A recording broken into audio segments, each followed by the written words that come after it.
और जा रही है। और कथा का मतलब क्या होता है? कथा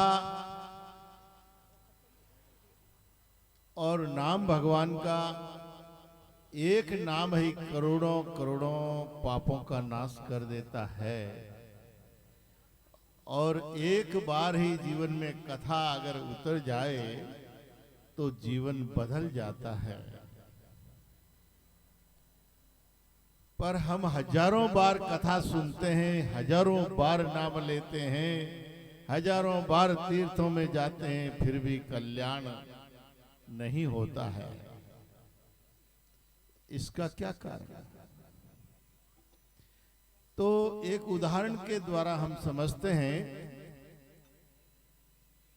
कि आप देखते होंगे कि अपने कुओं में से बाल्टी से पानी निकाला करते थे कोई समय में, और वो बाल्टी या छड़ कुएं के अंदर गिर जाता तो उसको निकालने के लिए एक जिनमें अनेक प्रकार के कांटे लगे होते हैं, छोटे बड़े लंबे टेढ़े मोड़ मुड़ाए, उसको क्या बोलते हैं? बिलाई। यानी बिलाई को रस्सी से बांधकर उस कुएं में डालना और उस कुएं में डालकर उसको घुमाते और घुमाकर फिर खींचते तो उसमें बाल्टी फंसकर बाहर आ जाती। और बाल्टी जब बाहर आ जाती तो उसका काम सफल हो जाता, बस हो गया। तो बताइए, उस बिलाई में बाल्टी ने एक ही कांटे को पकड़ा है। कांटे तो सैकड़ों है, उसमें सैकड़ों मोड़ है, सैकड़ों तरह के बेंड है, और उन छोटे बड़े सभी तरह तरह के डिजाइन के, तरह तरह के मोड़ के, तरह तरह की साइज के हैं। एक ही कांटा बाल्टी को खींचकर ला रहा है, तो अनेक कांटे उसमें लगाने की क्या आवश्यकता थी? एक कांटा ही आप रस्सी में बांध के फेंक देना चाहिए, नीचे डाल के घुमा के ले आते। पर नहीं ऐसा। उसका कारण क्या है? मेन कारण यह है कि हमको उस बाल्टी पानी में जो डूबी हुई है, उस कुएं में जो बाल्टी है, उसका हमको अनुमान नहीं है कि वो उल्टी पड़ी है, टेढ़ी पड़ी है, या मोड़ से पड़ी है। किस तरह से डूबी हुई है वो बाल्टी? कौन सा कांटा उसको पकड़ेगा? कौन से कांटे में वो पकड़ में आकर बाहर आएगी? इसका हमको अनुमान नहीं है, इसका हमको ज्ञान नहीं है, इसका हमको बोध नहीं है। ठीक इसी तरह इस संसार में एक महात्मा, एक संत, एक कथा, एक नाम कल्याण कर सकता है। जैसे बाल्टी में एक कांटा पकड़ के बाहर ले आता है, ऐसे ही भवसागर रूपी संसार के अंदर, ये भवसागर के अंदर डूबे हुए अनंत जीवा, अनंत इस जीवात्माओं को परमात्मा से मिलाने के लिए जन्म जन्मांतर के 84 लाख योनियों में भटकते हुए जीव को बाहर निकालने के लिए एक महात्मा ही काफी है, एक कथा ही काफी है, एक संत ही काफी है। परंतु न जाने कौन से महात्मा की कथा से, कौन से नाम से और कौन सी कथा से इस जीव फंसेगा, ये किसी को अनुमान नहीं है। जैसे बाल्टी के मालिक को अनुमान नहीं है, ठीक इसी प्रकार इस जीव कौन से महात्मा की वाणी से कल्याण होगा और कौन सी वाणी से उसकी श्रद्धा होगी, कौन से नाम से श्रद्धा होगी, किसके प्रति भाव बनेगा, ये अनुमान न होने के कारण परमपिता परमात्मा जगदीश्वर भगवान इस संसार में बिलाई रूपी संत को भेजते हैं। ये भवसागर रूपी कुआं है, इस कुएं के अंदर ऐसे ऐसे संतों को भेजते हैं। कोई जटाजूट है, कोई रुंड मुंड है, और कोई जटाधारी, कोई सटरधारी, कोई पटर, कोई कटर, सभी अलग अलग, कोई माला, कोई मंत्र, कोई कुछ, सबके अलग अलग रूप है, सबके अलग अलग स्वरूप है। कोई राम राम बोलता है, कोई श्याम श्याम बोलता है, कोई अल्लाह अल्लाह बोलता है, कोई रहीम रहीम बोलता है, कोई जय जनेन्द्र बोलता है, कोई जय माता जी की बोलता है, कोई जय पाबू जी की बोलता है, कोई जय भैरू जी की बोलता है, कोई जय गौ माता की बोलता है।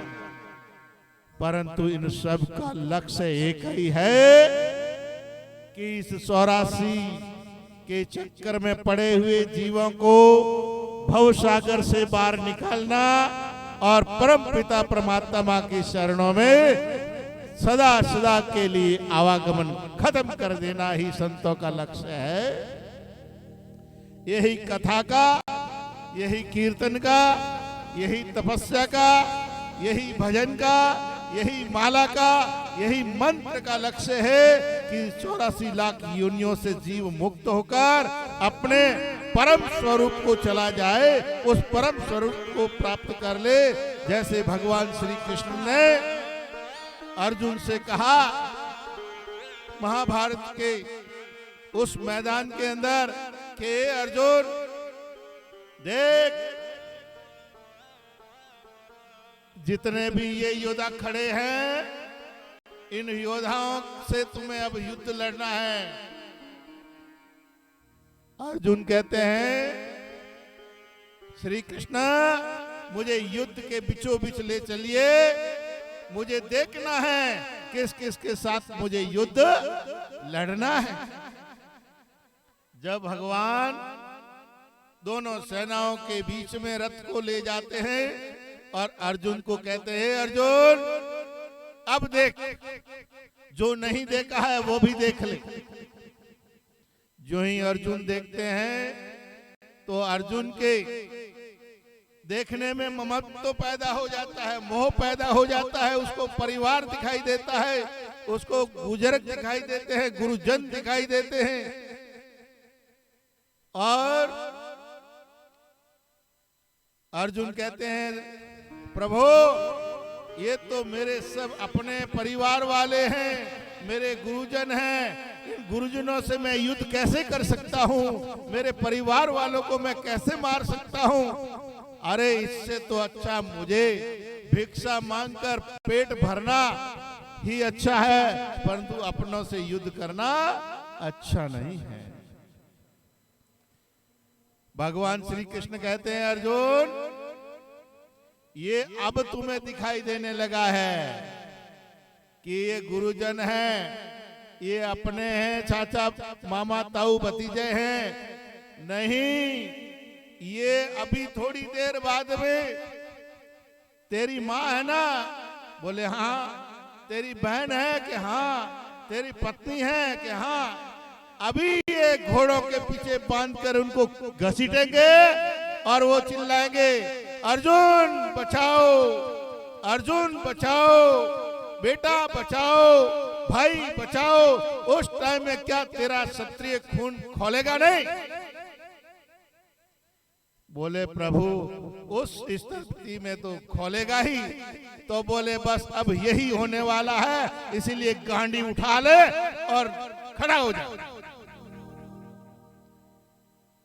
तो भगवान का आदेश मानकर अर्जुन खड़े हो जाते हैं और कहते हैं अर्जुन अगर तू युद्ध लड़ता लड़ता अगर स्वर्ग को चला गया तो तेरा द्वार स्वर्ग का खुला है, इंद्र का सिंहासन।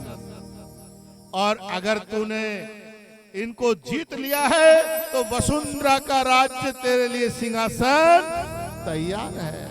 तेरे तो दोनों हाथों में लड्डू है अर्जुन, इसीलिए खड़ा हो जा।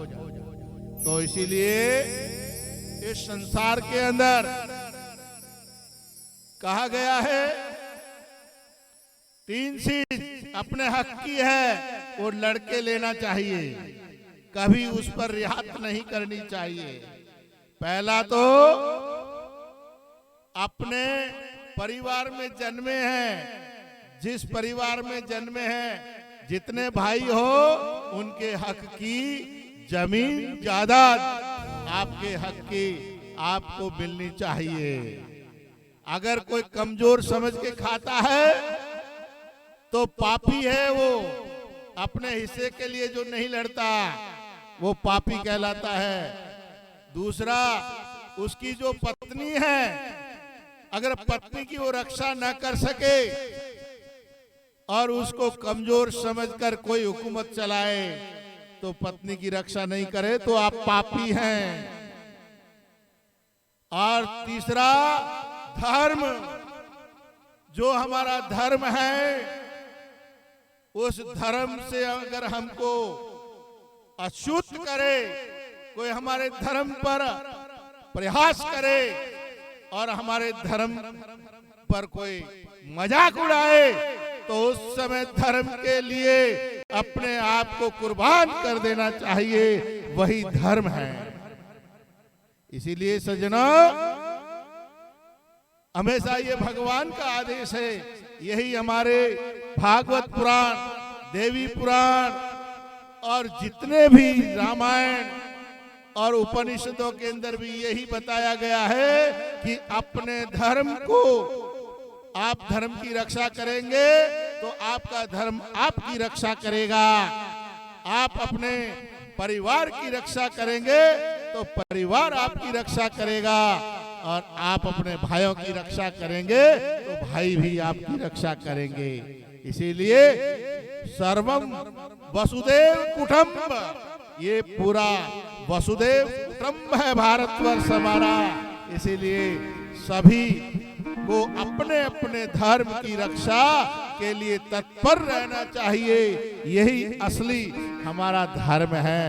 ऐसा नहीं कि हम तो कमजोर है चलो जाने दो, नहीं, हम लड़ते लड़ते काम आ जाए कोई दिक्कत नहीं, परंतु हम दूसरे को भी पाप में डालते हैं अपने को कमजोर करके। अपने आप को हमेशा धर्म के प्रति मजबूत रखें।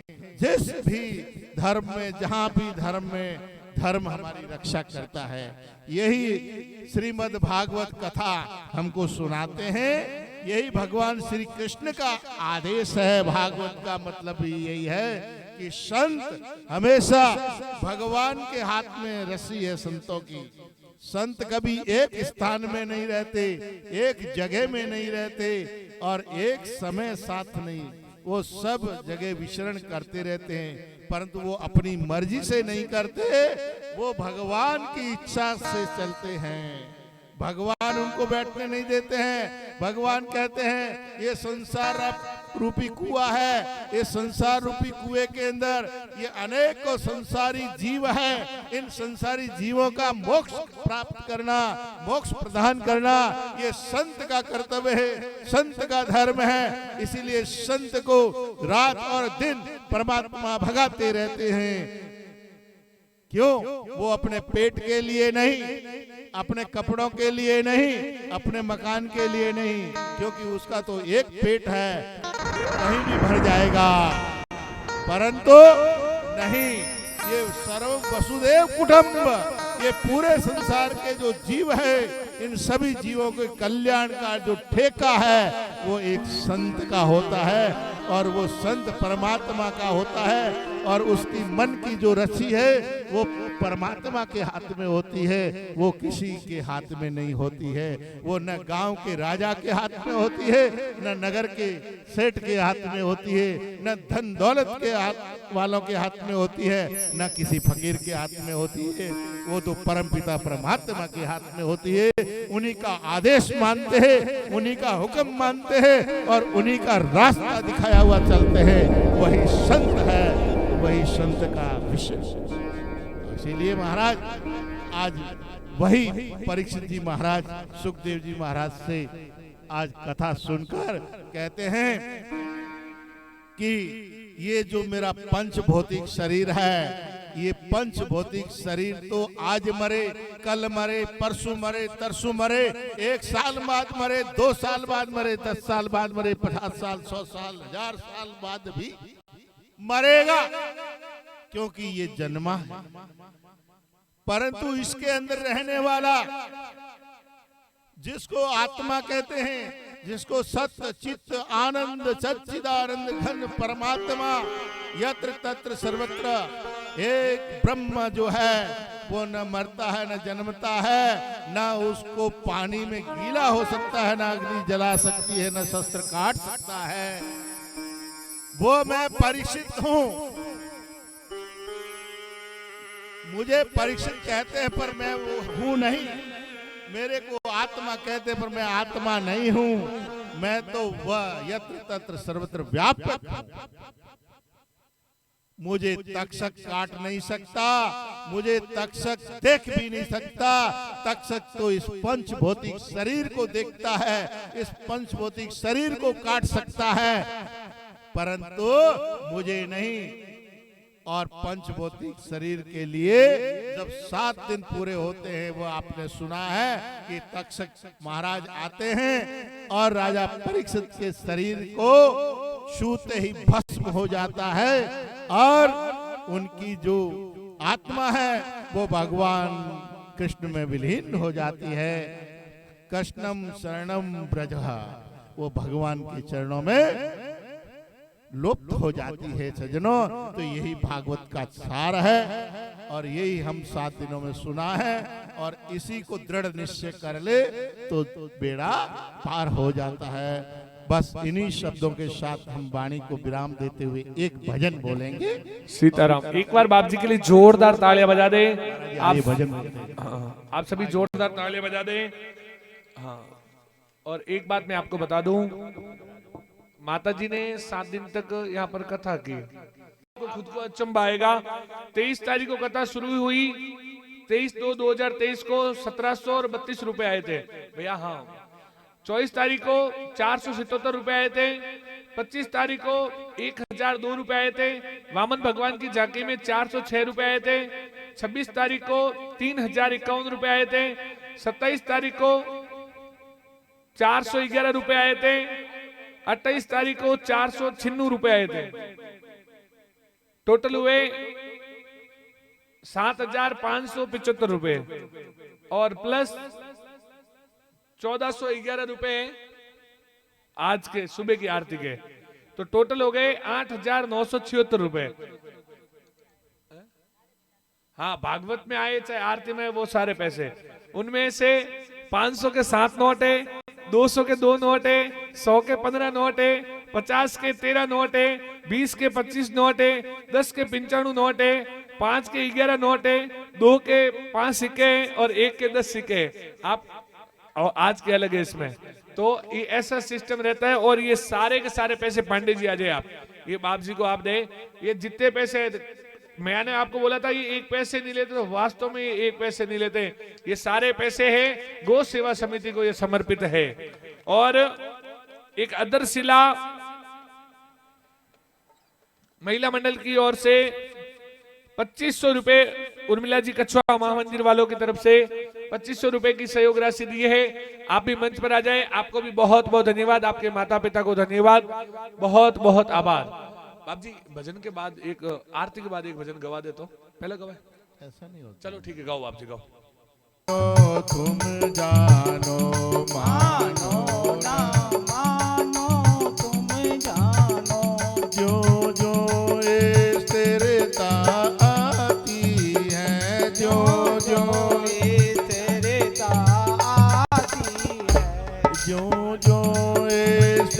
स्थिरता आती है, जो जो स्थिरता आती है, त्यों त्यों शांति दर्शाती है, त्यों त्यों शांति दर्शाती है।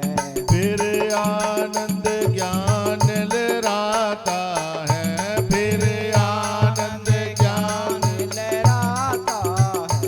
मानो न मानो तुम जानो, मानो ना मानो तुम जानो, निज अनुभव तुम्हें सुनाते हैं, निज अनुभव तुम्हें सुनाते हैं। जब एम भाव गल जाता है, जब एम भाव गल जाता है, तब नाम रूप गल जाता है, जब रूप ढल जाता है। फिर प्रभु ही प्रभु रह जाता है, फिर प्रभु ही रह जाता है।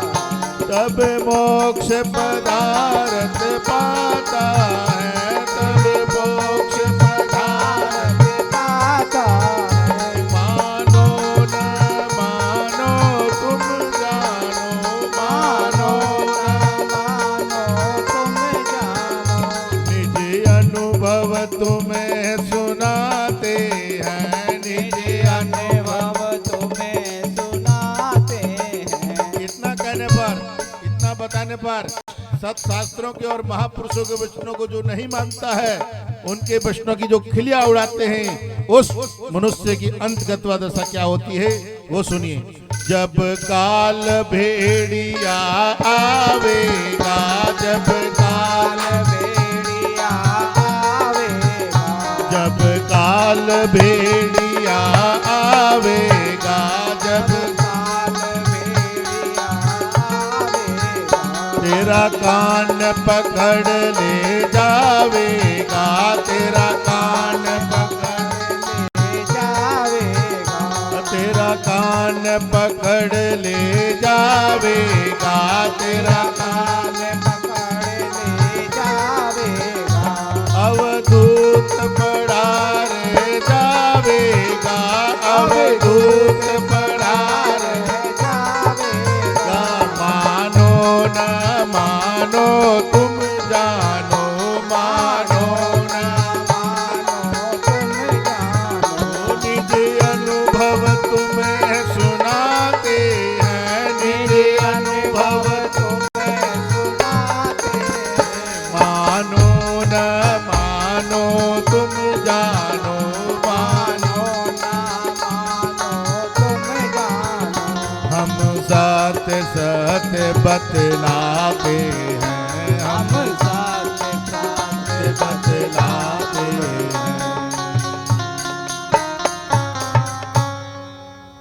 बहुत ही सुंदर। अब हम स्वागत की ओर बढ़ते हैं। अभी सर्वप्रथम व्यास जी महाराज का स्वागत करेंगे। आरती के बाद स्वागत नहीं होता है। नहीं भैया 2 मिनट रुके, स्वागत पर करकरा हो हाँ, जाता करो करो करो जल्दी। है, करकरा हो जाता है। आरती के बाद कौन रुकेगा?